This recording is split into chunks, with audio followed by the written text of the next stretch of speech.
another sew along. Today we are going to be making the Robert Skort. The reason it's called a Robert Skort is because we use the Robert shorts for the shorts underneath the skirt. So you will need your Robert pattern, and I went ahead and traced the shorts.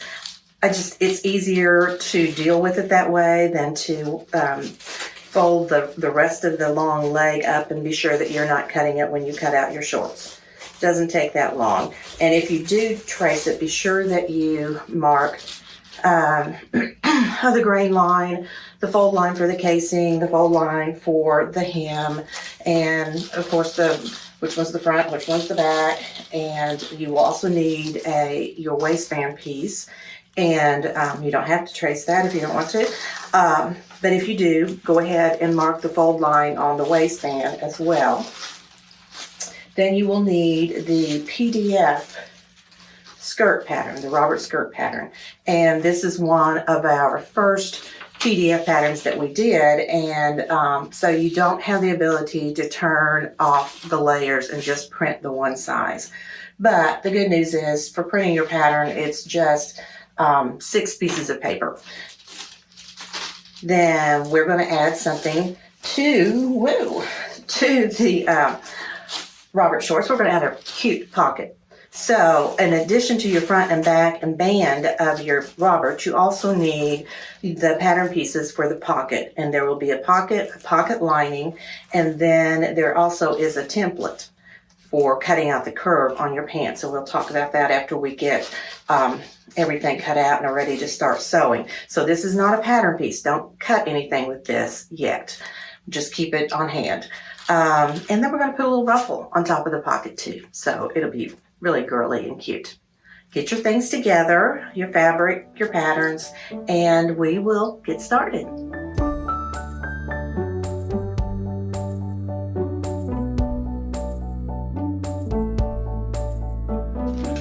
Welcome back. Okay, let's get started. To cut out your Robert Skort, you should have a lining and then your outer fabric for the skirt. So I have just a medium weight lined pique, and then a gingham for my lining. Keep your lining as light as possible, broadcloth weight or long weight. Because you don't want it to get bulky, especially at the waistband where the two bands actually get sewn together. So I've cut out my front and back skirt and the waistband for the skirt. And then the pocket lining is out of the lining fabric. And then the pocket itself is out of the skirt fabric. Now you also need to cut out your shorts, the front and back, and the band. And once you have done that, just set the shorts aside for now. As a matter of fact, just go ahead and put the back of the skirt. We are going to start first with the pockets. So the other thing you will need for your pocket are 2.5 inch wide strips for the ruffle. And in your instructions on the blog are the actual measurements for the ruffle. So you don't have to do the calculations. This one happens to be 7 inches and 2.5 inches wide. They all will be 2.5 inches wide. The length will vary just a little bit because that curve doesn't change a whole lot from size to size. So check that. Get the size band and cut your bands out and go ahead and press them in half lengthwise. I think that's enough to get you started. We'll be back in a little bit.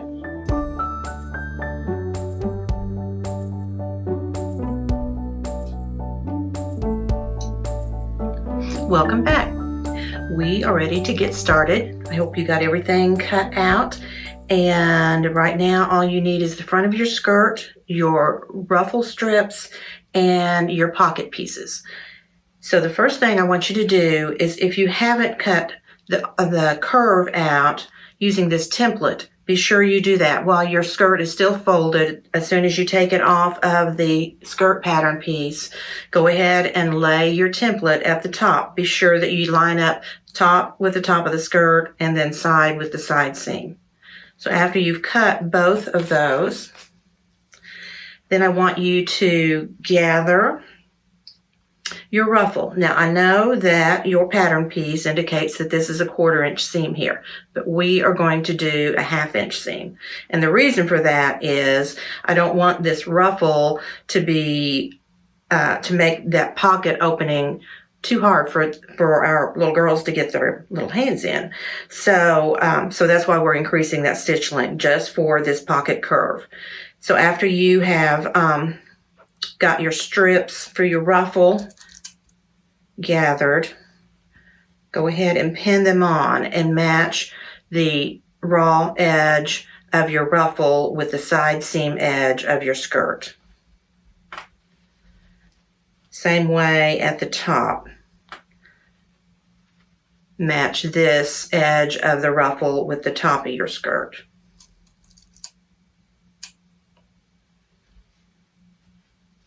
And these gathering threads, when you put those in, do them a little further apart than you normally would for a 1/4 inch seam. So do one stitching line maybe a little more than 1/4, and then the second one a little more than 1/2. So about 3/8 and 5/8, just something like that, so that you'll be stitching in between those two stitching lines.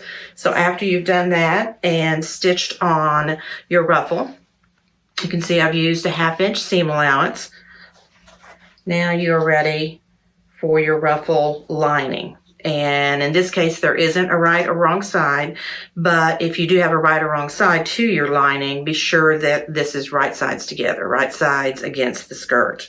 And you're going to match that same curve with the ruffle sandwiched in between the skirt and the pocket lining.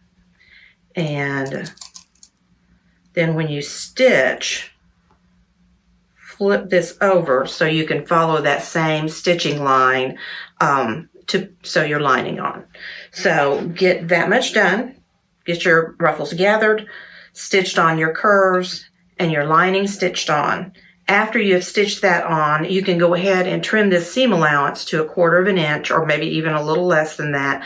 Flip the lining to the inside and press. And I'll show you more about that after you get that far.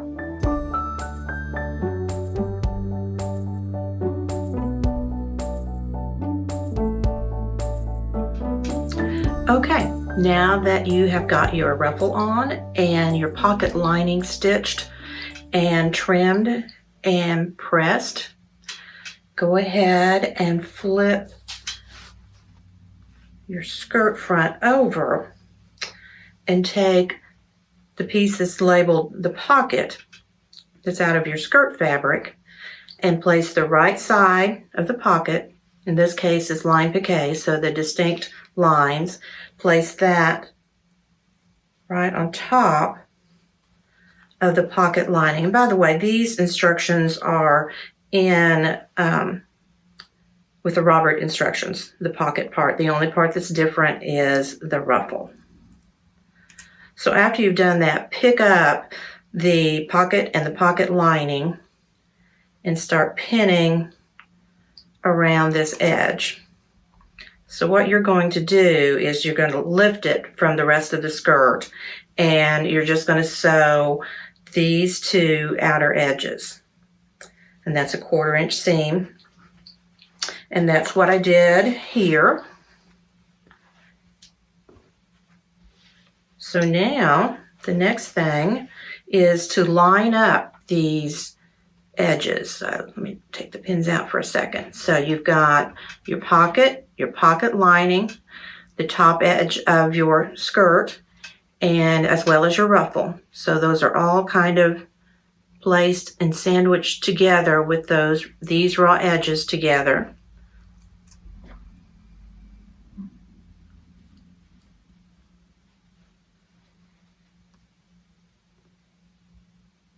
That also includes pinning the ruffle so that it lays down against that back part of the pocket. like that. And then you'll do the same thing here. You'll have your skirt, your pocket lining, and your pocket all together. Match those raw edges. And keep pinning. Make sure you pin the ruffle down as well. And then just from here to here, just do a basting stitch, a scant 1/4 inch in to hold those in place for now. Same way up here, just do a 1/4 inch, scant 1/4 inch basting line here. And then after you have done that, I'll have to go back and sew that side. Take your waistband, and I don't know that your instructions say to do this, but I like to just go ahead and press it in half, wrong sides together, and then unfold it. And then with right sides together, place it right on the top edge of the skirt, pin it in place, and stitch that down with a 1/4 inch seam allowance. After you've done that, we'll be back for the next step.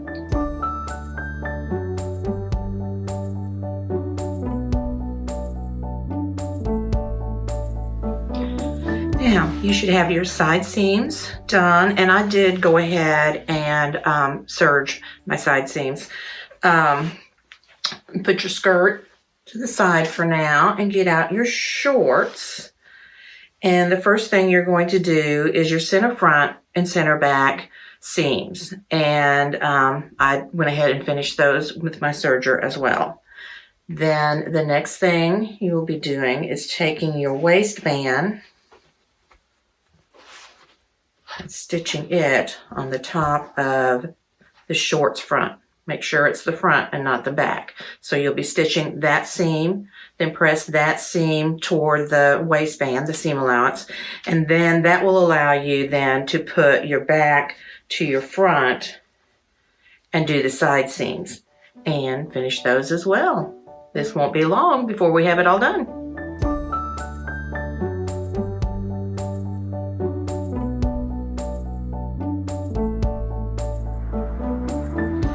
Now that you've got your bias band on, press that seam allowance toward the bias band. Now we are ready for our side seams. Make sure that you have the top of the back skirt with the top of the front skirt slightly A-lined. Put your raw edges together on the side seams and stitch each seam. Now you can finish these seams with a zigzag with your serger. You can just press them open, because even though the skirt isn't lined and the shorts aren't lined, the shorts kind of act as a lining. So you really could just press that seam open. So that's just totally up to you.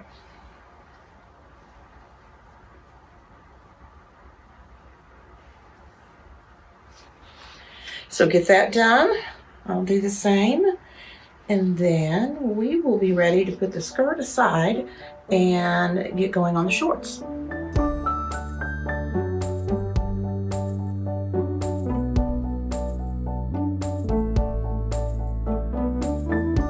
Okay, now that you have your center front seam, back seam, and your side seams done, we're ready to press the hem.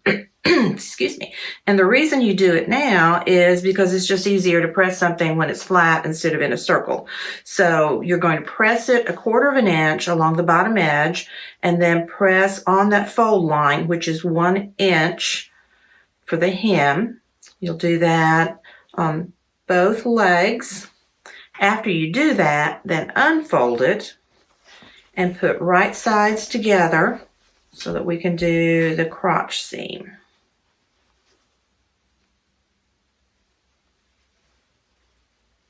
So you will match the seams. Put a pin there. And then a few more pins And you'll start at the bottom edge, so the crotch and end at the other edge. Then finish that seam however you would like, and then refold the hem. After you've got it refolded and maybe given it a good press again and a few pins, then just top stitch the bottom of the legs, the hem, to finish the bottom. After you've done that, grab your skirt and we'll be ready to put the two together.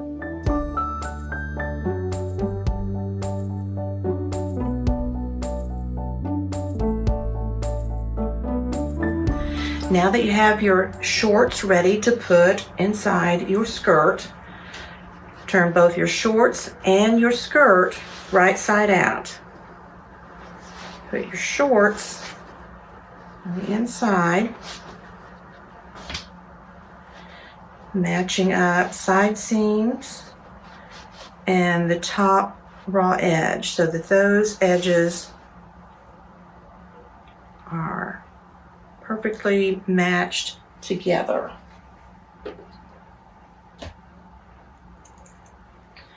Once you do that, pin along the top to keep those edges together, and then sew a scant 1/4 inch seam across the top.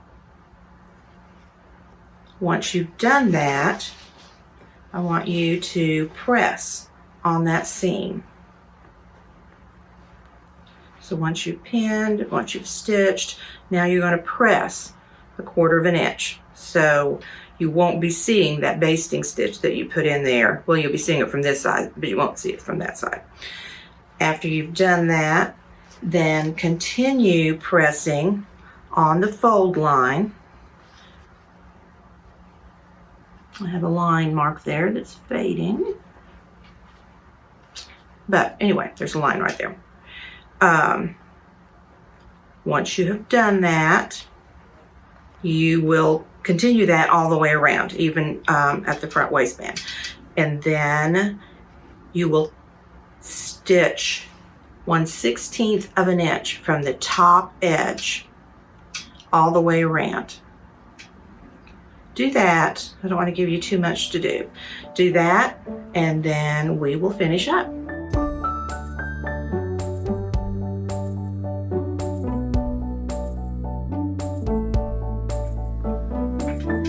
Now you should have your waistband and the back of the top of the pants top stitched just 1/16 inch from the very top of the fold all the way around.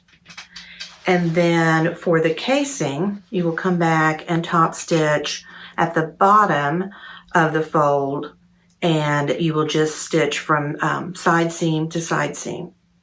At that point, that's when you can put the elastic in. I used a safety pin, but there are bodkins and other things. Just use whatever your favorite thing is for running elastic through. So I've already stitched in the ditch, which means just stitching at that side seam to hold the elastic in place. And I left about 1/4 inch of elastic sticking out beyond that side seam. And now I have pulled it through and am ready to stitch that last end. Now we have a chart for the elastic, but of course, like anything else, if you have the actual measurement of your child's waist, then definitely go by that. So my granddaughter has a waist of 22, and that's a little bit thin for a size 4. So instead of cutting the elastic 10.5 like it says on the chart, I cut my elastic 10, and then I measured the front waistband from side seam to side seam, and it was 12 inches, or just slightly under 12 inches. And so I took the 22 inches of her waist and the 12 inches that the front waistband measured, and that gave me 10 inches. So I cut my elastic 10 inches because I knew that I was going to be leaving a 1/4 inch here and a 1/4 inch here, and that will just allow the elastic to be just a little bit snug on her waist, because you know they have no hips.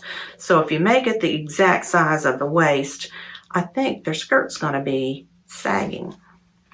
So, and this is a soft elastic, it stretches easily.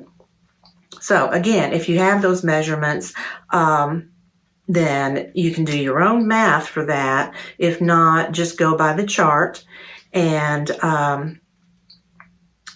stitch it in at both sides, and then we will be ready for stitching the bottom of the waistband. So when you do that, make sure that as you have folded the waistband so that it comes just past the stitching line where you stitched it on. And as you pin this in place, be sure that this lining lines up, you can kind of feel it, lines up with the seam allowance of the outer fabric. Sometimes that can slip down.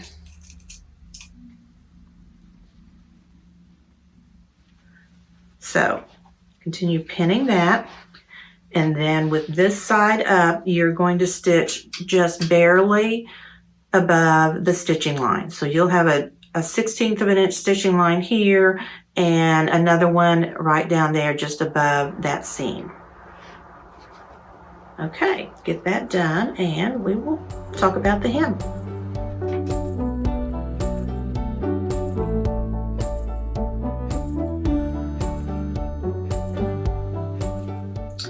Now, the only thing left is top stitching the hem. It's very simple. You press under 1/4 of an inch and then press it up an inch and top stitch it in place. I think it turned out pretty cute. Get busy. See you next time.